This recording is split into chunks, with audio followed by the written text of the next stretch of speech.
And welcome to Fourth and Pain, the only pro wrestling show to be hosted by an NFL player and a weight loss champion. He's Redskins defensive end Adam Carriker. Howdy. I'm former wrestling announcer turned weight loss champion Chuck Carroll. Be sure to follow us on Twitter at Fourth and Pain, like us on Facebook, and by God, join us each and every weekday noon, fourthandpain.com, new show, fresh content, low calorie, Adam.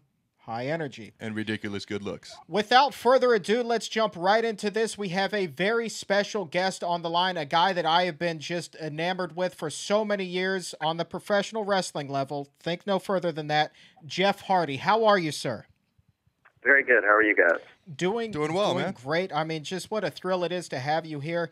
Jeff Hardy, you've been in the business for a number of years. I just got to ask you the typical fan question. I'm sure you've gotten asked this hundreds of times. Do you have that one defining moment in your career that you look back and you say, wow, I can't believe I did that?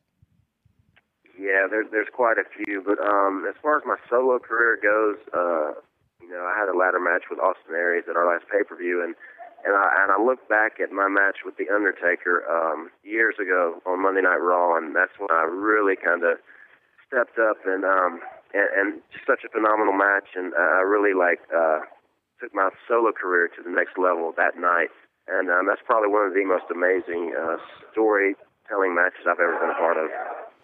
Adam, what about you? I know that you've been watching wrestling as long as I have. What are some of your Jeff Hardy memories?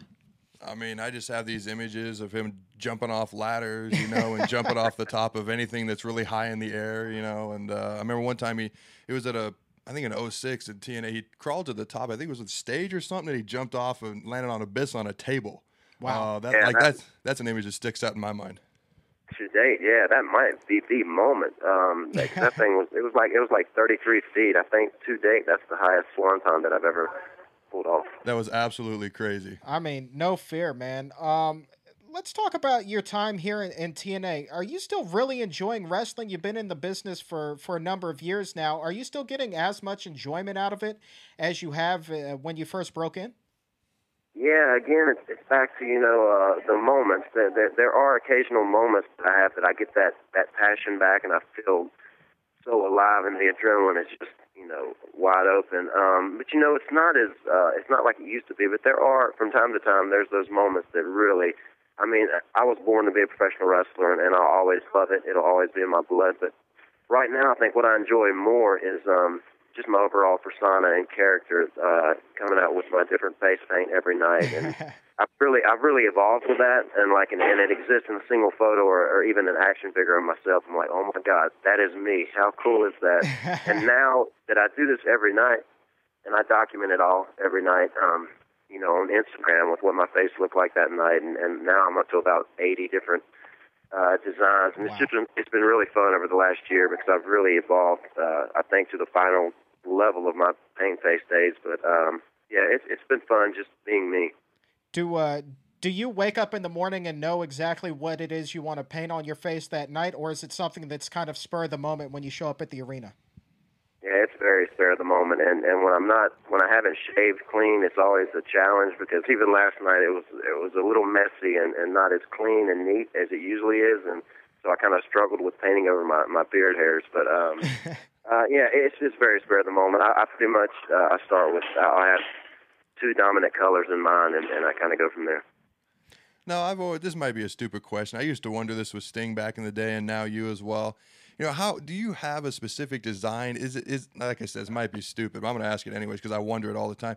How hard is it to get the exact design you're going for, or is it just kind of like you're just putting it here and that looks good and this looks good, or how hard is it to get exactly what you want on your face with the paint? It's pretty much like the same process I use. I paint a lot at home on canvas, and I have a general idea, but and a design like the way I see it before it's actually happened or done, and most of the time it starts to take on a life of its own and change during the process. Just like when I paint on canvas, a lot of times I see what I want it to look like, but then when I get going, it just changes, and sometimes I'm not super happy with it, but the majority of the time it changes for the better and just turns out beyond my expectations of how good I wanted it to be.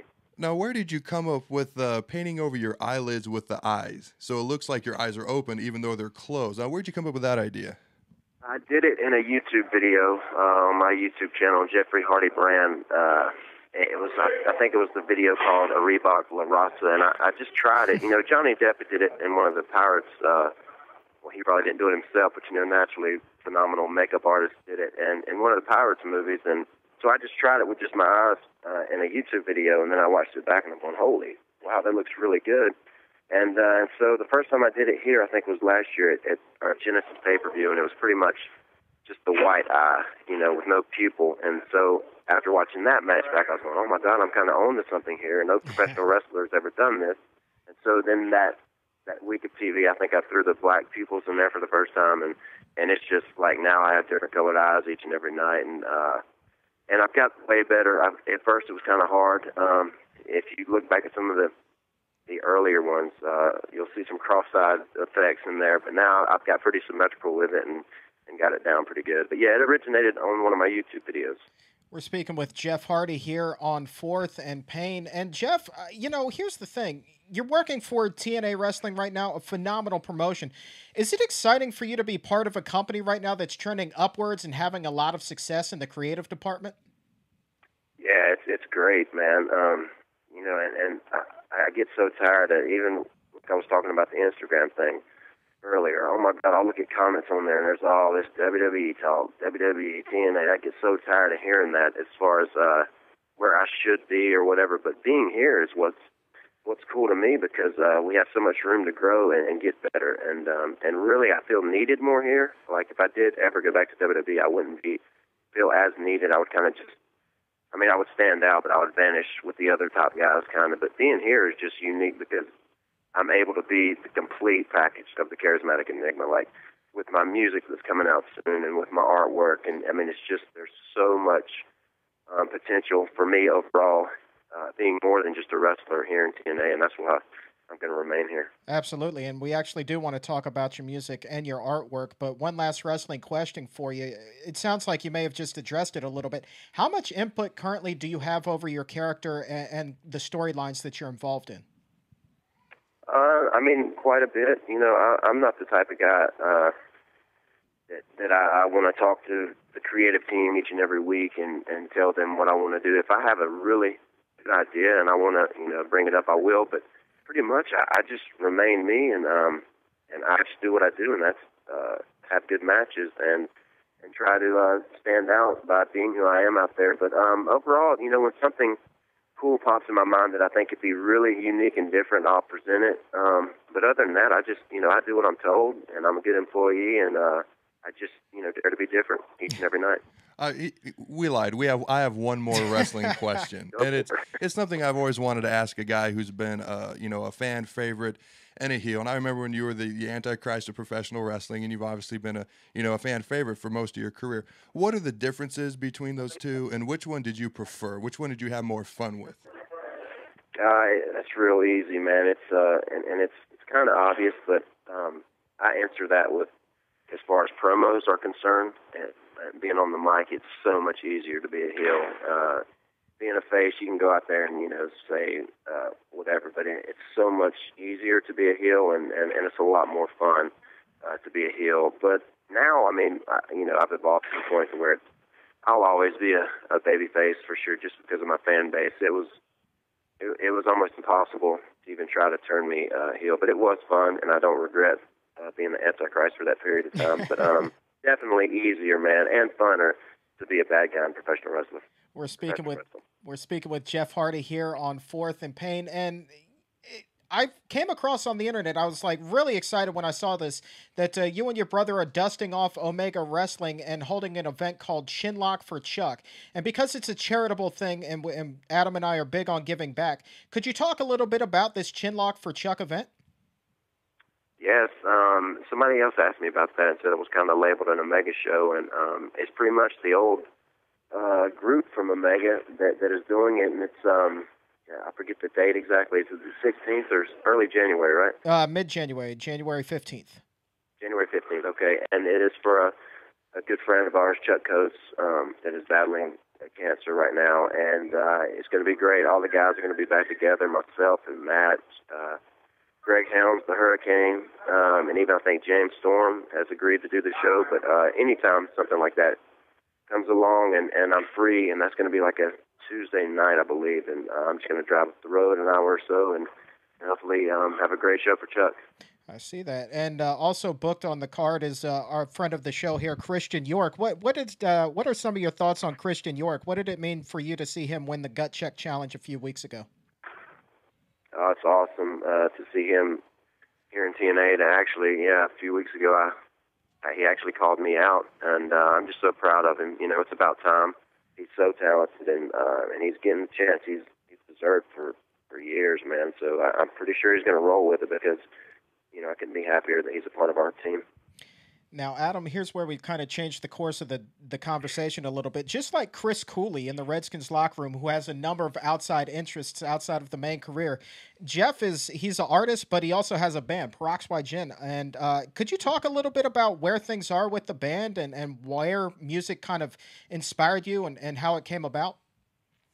Yeah, myself and Junior Merrill, my guitar player from Cincinnati, Ohio, we started the band, it's over 10 years ago, called Peroxide Gin, and we were just in the studio in Nashville, our first time in studio recording last Monday and Tuesday, and we finished up 3 songs. Now we're 8 songs into either 10 tracks or a 12-track album, and it's just so exciting, man, because this is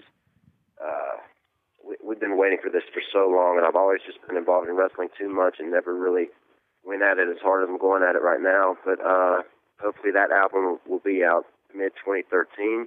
But hopefully before Christmas, if it's rushed, or if not Christmas, a little after Christmas, my solo, I call it the Sea Enigma Project. It's myself and Dale Oliver. We have 9 tracks that are going to be on a CD and going to be available for my fans really soon. But the second album's the big one and the important one, which is the first Peroxide Gin album. And it's just 12 years in the making, man. And we recorded 3 new songs. I was really pushed as a vocalist, and Junior was really pushed as a guitar player. We played with some crazy professional guys in Nashville, and it's so exciting because I'm finally, you know, I guess that you can say I came out of the basement, because I've sung only in my basement for the last 10 years, and now I'm getting out there and actually doing some professional recordings, and it's it won't be long, man, and everybody will hear Peroxide Gin.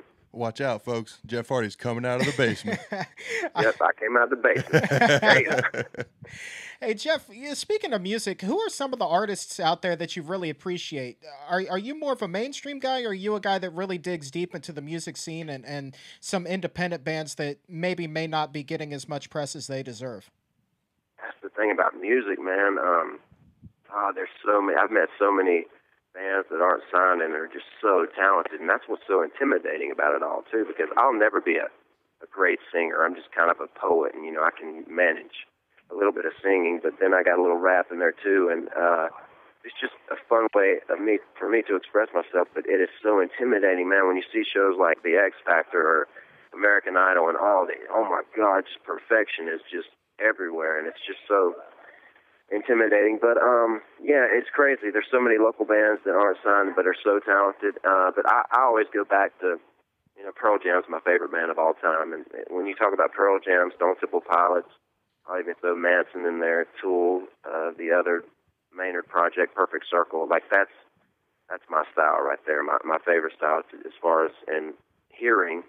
But then Johnny Cash, Lil Wayne on the rap side of things. When people ask me what style or what kind of music I'm involved in, I say it's alternative of some sort. And if you were to throw Lil Wayne, Eddie Vedder, and Johnny Cash together in one life, you would have Jeff Hardy. So very eclectic. That is definitely a super group and a half right there. Very eclectic. I actually do have another question with a wrestling twist to it. Okay. So Peroxide Gin, is that how you say the name? That is. I want to make sure I say it right. Peroxide Gin versus Fozzy in a steel cage match. Who wins? Oh, good Lord. Oh, Peroxide Gin. Okay. I just had to ask. I'm going to jump off a cage. Oh, there we go. All right, Jeff Hardy, band leader. Look for his album coming soon before Christmas, the bigger one with Peroxide Gin sometime next year. And thank you so very much for taking the time to speak with us today. Thanks for having me, man. Thanks for coming on. We appreciate it. Best of luck in the future. This is Fourth and Pain.